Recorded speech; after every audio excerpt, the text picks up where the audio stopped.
8 तारीख के आंदोलन में बंद में शामिल होकर इस सरकार को दस दें कि ये लोग अब आपके बस में नहीं हैं।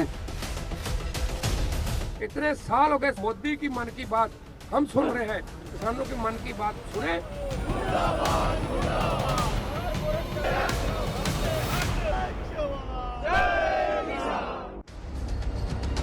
ताजा स्थिति यह है कि दिल्ली के इन बॉर्डर्स की तरह सरकार और किसानों के बीच आपसी सुलह के सारे रास्ते भी बंद हो चुके हैं और अब किसानों को सिर्फ एक ही रास्ता नजर आ रहा है जो भारत बंद की तरफ जाता है।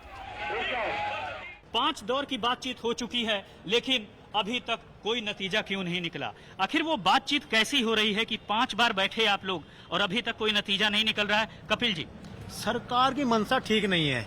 इस अध्यादेश ये जो लाई ना सरकार जो है ना कोई संशोधन करना चाह रही, ना कोई जो है ना रद्द करने जा रही, वो तो सिर्फ किसानों को थकाना चाह रही। अगर उनकी मंशा ठीक होती तो बातचीत जब चले तो कुछ ना कुछ होता। वो बात बनेगी क्यों नहीं बनेगी? जब आत्मा साफ होगी तो परमात्मा मिलता है। इन लोगों के अंदर खोट है भाई। 4 बार तो होली, 5वीं खत्म होगी, कोई हल नहीं निकला। लेकिन किसान जो है, किसान को ये पागल मान रहे, किसान को चाह रहे ये ऐसे ही थक्के जाडे ठंड में भूखे तिसाए तो ये यहाँ से निकल जाएंगे, लेकिन ऐसा की बार नहीं होगा, ये बराबर चलेगा। आज पूरे दिन दिल्ली की सीमाओं पर डटे किसानों की महापंचायतें चलती रहीं। भारत बंद को सफल बनाने के लिए किसान नेताओं के बीच मंत्रणाएं चलती रहीं। हर तरफ से एक ही आवाज उठी। एक तरफ किसान है और बैरिकेड के दूसरी तरफ जवान है। इन दोनों के बीच सरकार है जिसके पास समाधान है, लेकिन सरकार समाधान निकालेगी क्योंकि किसानों की मांग है कि जब तक कानून वापस नहीं होगा हम यहाँ से नहीं जाएंगे। वो अपना हक लेने आए हैं, लेकिन यहाँ पर जो व्यवस्था लगाई गई है वो इसलिए कि किसान किसी भी तरह से शहर के भीतर न प्रवेश करने पाए, और इसीलिए चुनौती इनके बीच भी है। अगर नहीं मानते तो ये सोच रहे हैं कि हम राज करते रहेंगे, हम अपनी मनमानी चलेगी, तो ये तो ना मुगल रहे ना कोई राक्षस रहे जैसे, तो ये भी नहीं रहेगा। सिंघू बॉर्डर पर एक तरफ आरएएफ के जवानों को फ्रंट लाइन पर तैनात किया गया है तो दूसरी ओर किसानों की तरफ से फ्रंट लाइन पर निहंग सरदार तैनात हैं। हाथों में तलवार कृपाण लिए घोड़े के साथ मौजूद निहंग सरदार वक्त वक्त पर तलवारबाजी दिखा रहे हैं।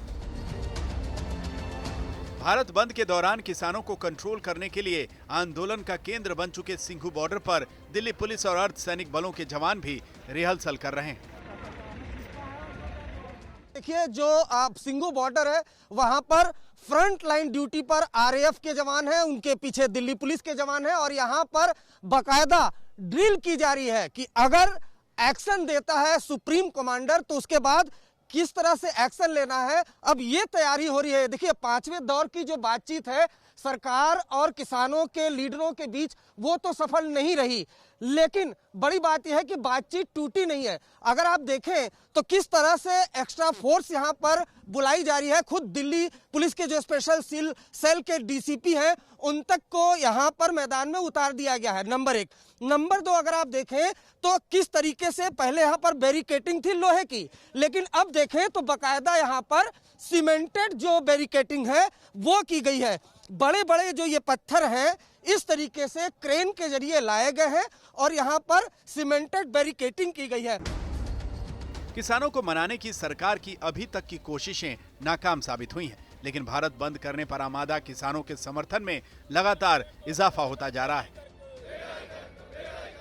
बॉक्सिंग रिंग के चैंपियन विजेंदर सिंह आज किसान आंदोलन के रिंग में उतरे और किसानों के समर्थन में राजीव गांधी खेल रत्न अवार्ड लौटाने की चेतावनी दे डाली। यहाँ आने का सिर्फ एक मकसद है, हमारा बड़ा भाई पंजाब यहाँ पे आया है तो भैया हरियाणा वाले पीछे नहीं हटेंगे।